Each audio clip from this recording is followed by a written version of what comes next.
Morning, everybody. This is RBN TV. It is 10:30 on a Friday morning. My name is Al Cini. I'm Joe Asumendi. And this is CEO Chat, as it has been for the last 4 years. Yes, it is. Yes, absolutely. We have a terrific guest, and this is a guest that I've been looking forward to now for months to interview. Okay. His name is Hilton Barbour. Hilton, welcome to CEO Chat.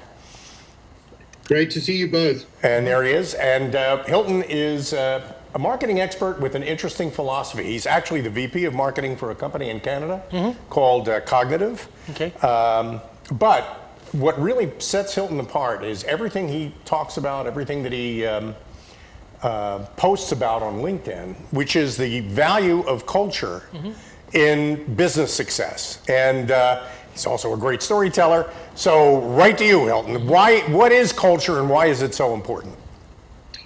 Well, I'll say that culture really is any organization's ability to deliver on their strategy. And for me, I'm a 20 plus year marketing veteran, but time and again, the realization that whatever great marketing strategy your organization may create, it really does come down to your culture and your culture's desire to execute on that strategy.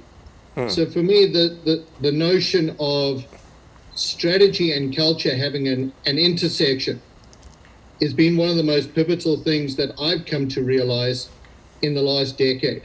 And that has driven my passion to understand culture more deeply and really see it as a competitive advantage for companies who get it right. That is a lot of words, and they're great words, and it's exactly what you post on LinkedIn. But what really brought it home for me was the story you told me on our phone call about a month ago about the washing machine. Tell us about your washing machine. Well, if your viewers will excuse the momentary PTSD from reliving that experience, the truth of the matter is my wife and I bought a new washing machine and dryer, a classic pandemic purchase. And we were having it delivered to the house. And after much trial and tribulation, we had a moment where the washer was left unceremoniously in our front yard while the people delivering it drove off. And my wife and I were sitting at the time talking to the customer service representative while the truck was driving off into the distance. And we had a big lumbering washing machine in the center of our garden. And we had neighbors walking by, I suppose, wondering how much the housing prices in our neighborhood were declining.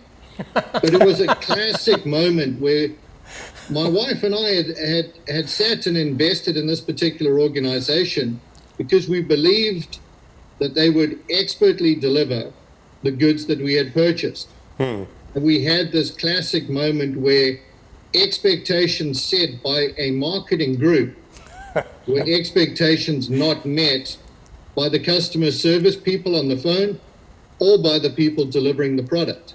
And that gaping gap, that massive gap between expectations set and expectations mismanaged, struck me as a really clear sense of how broken perhaps their culture was, because the left hand didn't know what the right hand was doing.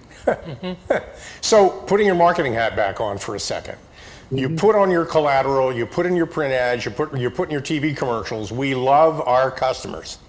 And then you drop their washing machine off in the middle of their front yard and walk away.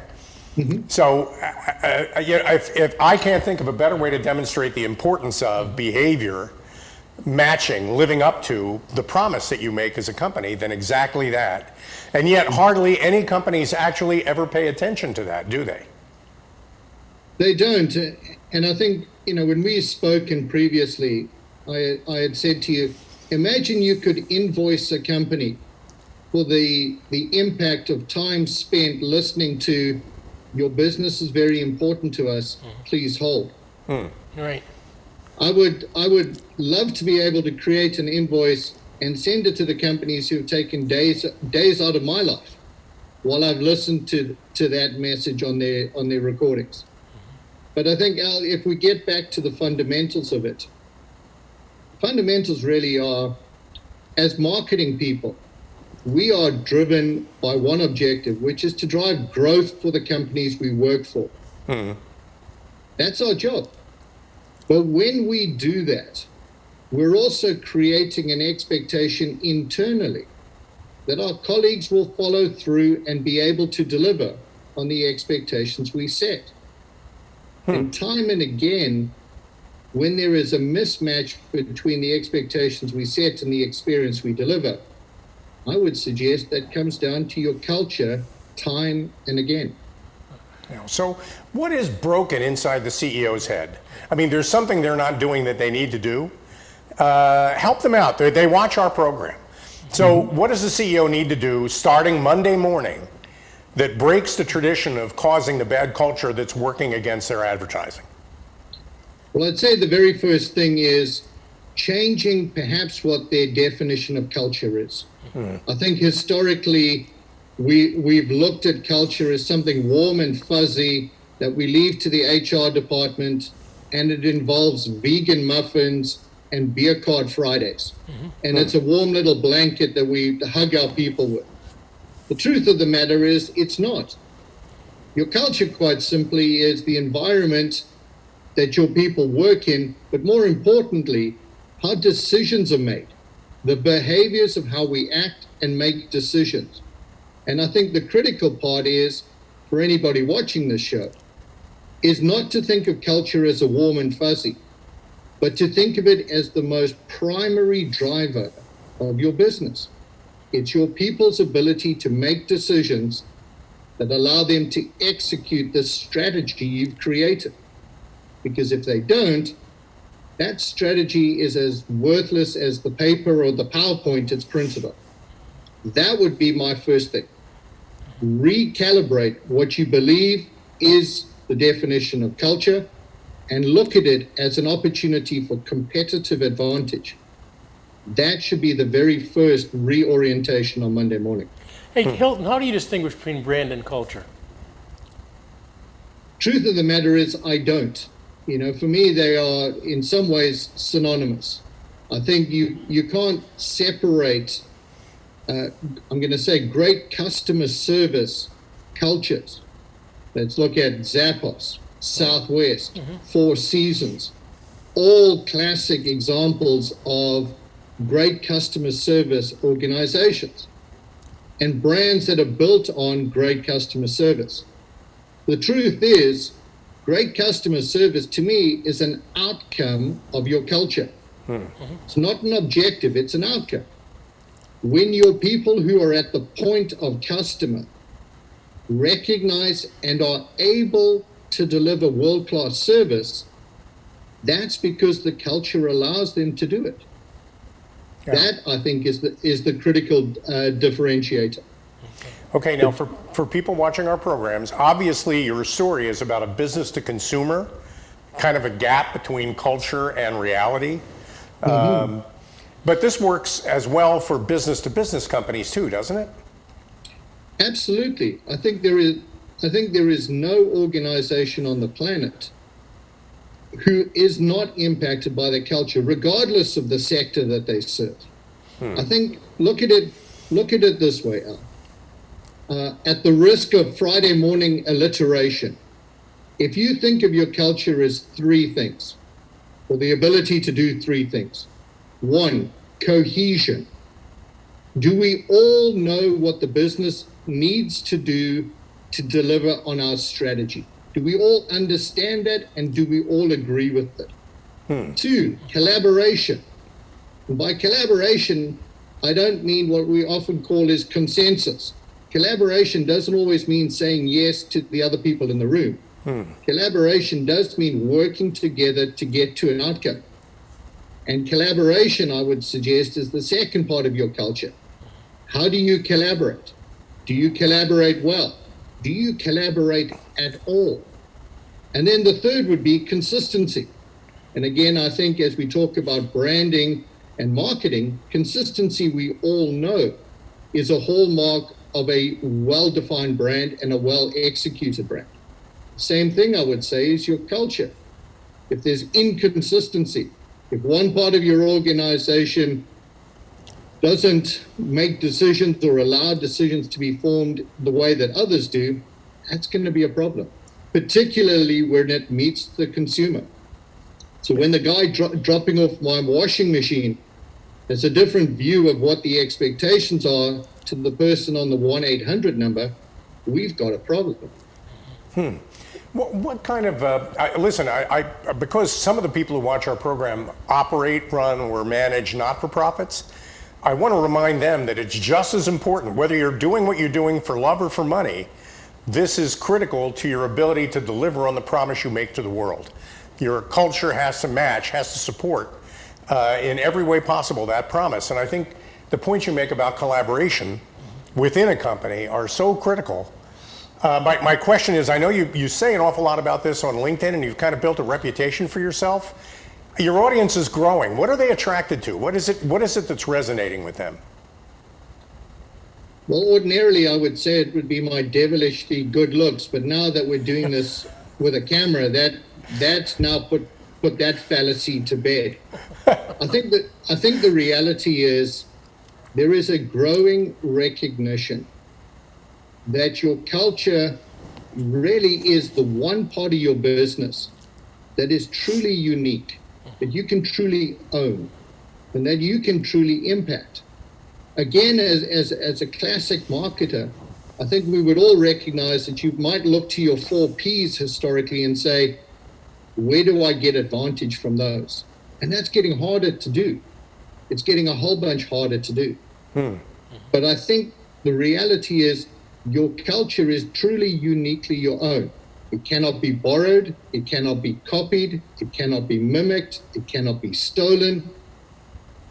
Those realities, I think, is why organizations recognize, particularly now when we're under pressure with COVID, and executing strategies never been more important. I think people are recognizing maybe I don't have a culture that lets me execute the strategy I'm under significant pressure to do. And I think that comprehension is finally dawning for many leaders. So you think the pandemic has actually made corporations more aware of their culture and take more responsibility for it? I would love to say it has. I think, as we all know, there's often a big gap between realization and action. I think it would be quite fair to say many organizations are looking at the stress they're under and wondering why they are struggling to execute. Some, I think, naturally go, maybe the answer lies in my culture. I think others haven't. So I would love to say that there's a grand awakening to the ability for culture to change the trajectory of your company.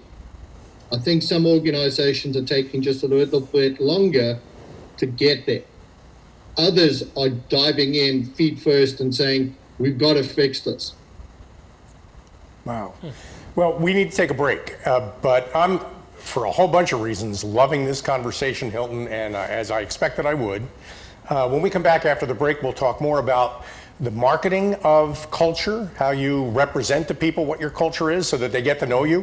In this world, often I never meet anybody from the company I'm doing business with, and yet I have a picture in my head of what those people are like, and a lot of that is marketing. We'll talk about that after we come back from this break. More CEO Chat in a minute.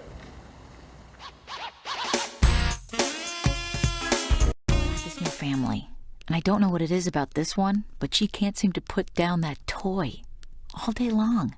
Tap, tap, tap, tap. Oh, and she even talks to it. She talks to that more than she talks to him. What's up, bro? Nice shirt. Who's she talking to? Her mom? She talks to her mom a lot. Hello, I'm Mark Iorio. I'm one of the hosts here at RVN TV. We're asking every one of our viewers to go out and vote. Only 60% of eligible voters actually get out and vote during the general election. It's your duty, it's your civic duty to do so. Get out and vote. Do your part and vote. Many men and women have sacrificed their lives for your right to vote. Please vote this year. Vote in person, vote by mail, just vote. Every vote counts, so vote. Get your ass up and go vote. Do you hear me? Go vote.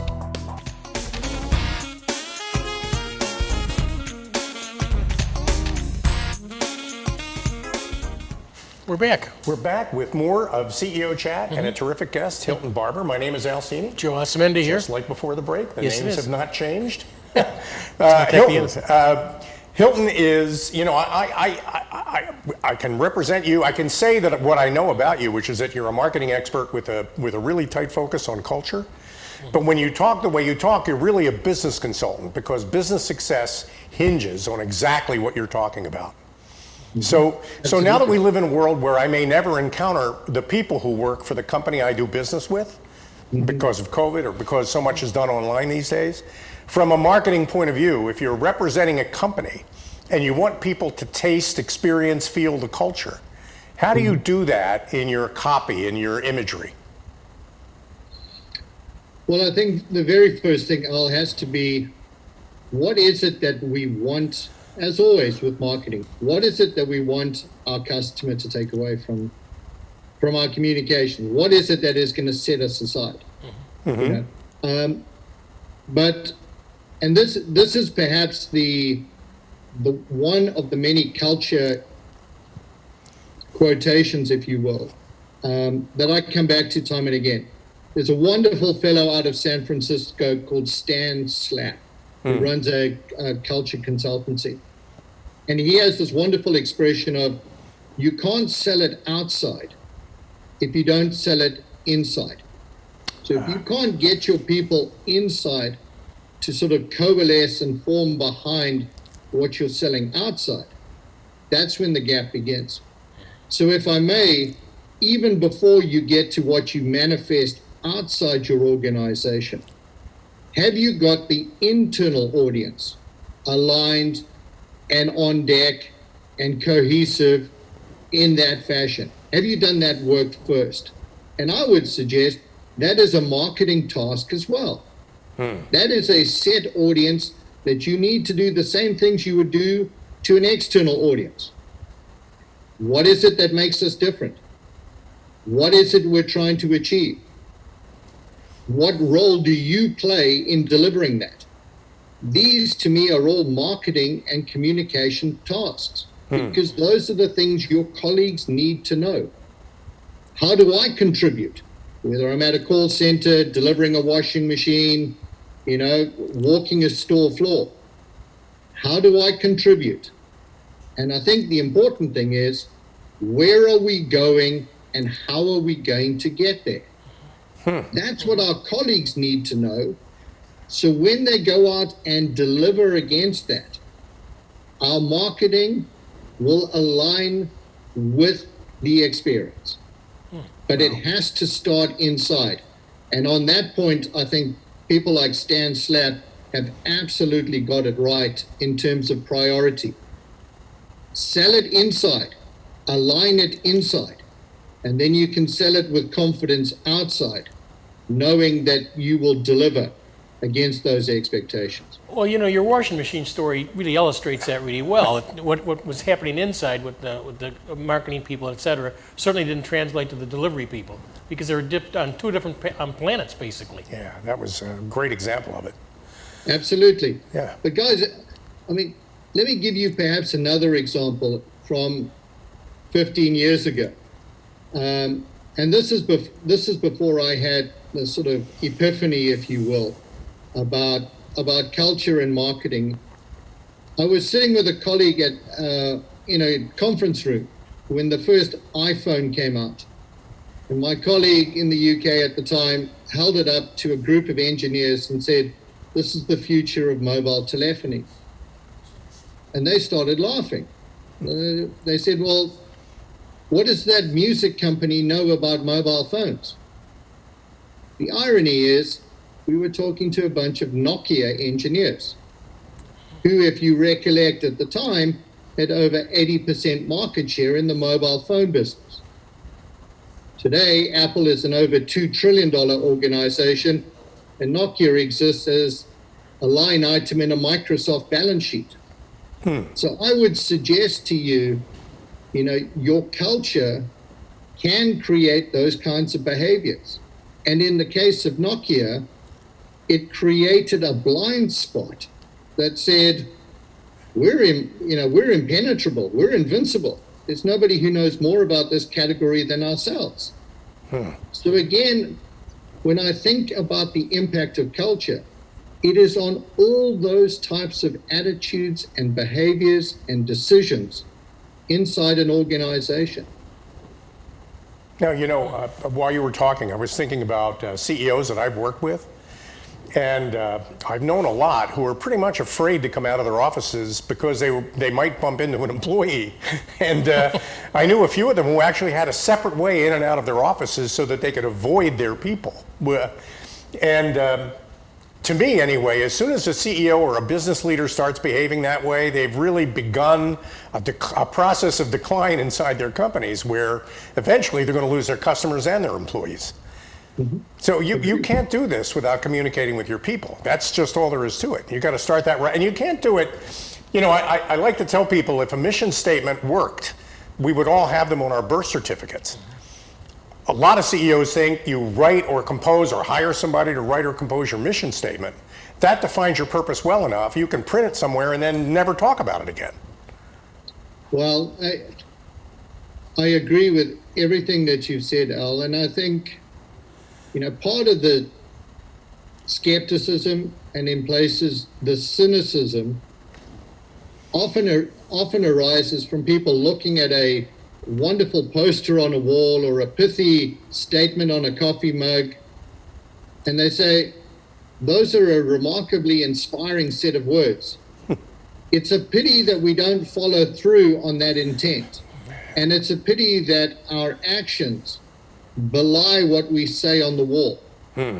Again, the wonderful thing about culture and the crazy thing about culture is it's entirely about humans and human motivation. And again, to sort of borrow from many of the people who write and work in the culture space, the way to look at your culture is a mark of the commitment of your people. Do you have their commitment? Their commitment to help your business succeed. Because if you don't have their commitment, it's going to be really hard for you to get anything done inside that company. I think we talked previously about an interesting comment that I'd heard in a presentation, which has always stayed with me. I was in a presentation and one of the engineering leads at 3M said, my job is to increase the share of shower of my people. Which, as a marketing person, the minute you hear share of anything, your ears prick up. And he went on to say, 3M is all about creativity and innovation. And when I create an environment where my people in the shower are thinking about the business, we succeed. He said, that's my only job, is to create more share of shower. And I thought, what a remarkable way to show a person who wanted to get that commitment from his people. And I think we can look at 3M in terms of creativity and innovation and say, they've done a pretty damn good job. Wow. So larger companies that have HR departments, HR directors, chiefs of HR, they're really marketing departments, aren't they? Absolutely. I don't think they know that, Hilton. So say something to them about how they can earn that place at the table they have always said they wanted. Well, I think the truth of the matter is they are great partners to marketing people. And there's a sort of this weird notion I've heard in several places where HR is our internal marketing and marketing is our external marketing. And to me, that sort of belies the reality of the two should be working together. Because the reality is, guys, both organizations are about motivating behavior. As a marketing person, I'm trying to motivate consumer behavior to pick my product, to pick it more often, to pay the price that I put on the label. And internally, we're trying to motivate our people to deliver on expectations, collaborate in a way that we can create new products, collaborate and work together so we can deliver that product on time and on budget. These are all about behaviors. And that's why marketing and HR really have a behavioral focus. And they should be working together at the very least. That's a very good point, because when I think about HR departments, I think about the main thing they're focusing on is compliance. And they don't think about, they don't think about marketing. It's compliance and benefits is what they think about. How do you get that mindset to change? Well, at the risk of dropping more pithy statements into this conversation, I think the reality is it's a mindset. I would characterize it as focus on the possibility, not just the policy. Because if your attitude is around compliance and around executing on policies, really what that is an exercise in risk mitigation. And I can understand why it's necessary. But again, if you look at many of the organizations who put their culture forward, they say one of the simplest things that we've done is treat our people like adults. Netflix will say, we don't have a vacation policy. You take the vacation you need. And I think the best example I've ever seen is Mary Barra, who is the CEO of GM. When she was asked about dress code, which at GM used to be pages in their employee handbook, she said, here's what it is. Dress appropriately. It didn't need 15 pages in a handbook. It just needed somebody to say, you're an adult, dress appropriately. Let's get on with it then. You know, we've got other things to do, like earn market share, not to write 15 pages about how to dress for various meetings. Wow. You make it sound like a ministry, and that's because it is. And we're coming up on that part of the program where everybody gets to learn from you, Reverend Hilton Barbour, where they can reach you. But before that, real quick, how did this journey start for you? I think, like many marketing people, it really is about how do we grow preference for the brands and the businesses we work on? And we're only able to do that if we're as good as the expectations we deliver in the market. Not that we set, but that we deliver. You know, we all classically know marketing is about promises made and promises met. And it always struck me, or increasingly struck me, what would be the impediment to that happening? And time and again, from my own personal experience and things I've read, it appeared culture was either that accelerant or that impediment. So for me, any marketer who doesn't have an appreciation of culture to help them do what they do is missing a significant opportunity. That's really powerful. Didn't I tell you this guy would be a great guest? Absolutely.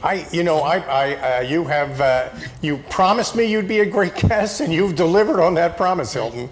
Tell everybody now how they can reach you if they want to get to know you and maybe learn more about this. The best place is always LinkedIn, Al. That is where I write, and that is probably the best place for people to connect with me. So LinkedIn, Hilton Barbour, Barbour, and I'm always happy to chat with folks, particularly on this topic. That's actually, LinkedIn is where we met too, and since we've met, I connected and reached out to Stan Slapp on your recommendation, and I really appreciate that. LinkedIn, by the way, is a great place to go just for business networking in general, and every now and then you uncover a real gem like Hilton Barbour, and they're always great people to know, and this is a guy you really want to get to know. So Hilton, thank you for joining us today on CEO Chat. It's been a delight, guys. You have yourself a great Friday. Yeah, well, You too. thanks. And thanks for joining us. And thanks all of you for watching today. We'll be back with another CEO Chat next week. Until then, I'm Cini. Joe Asumendi here. You all have a great weekend, and we'll see you again soon. Take care. Happy Halloween. Thank you.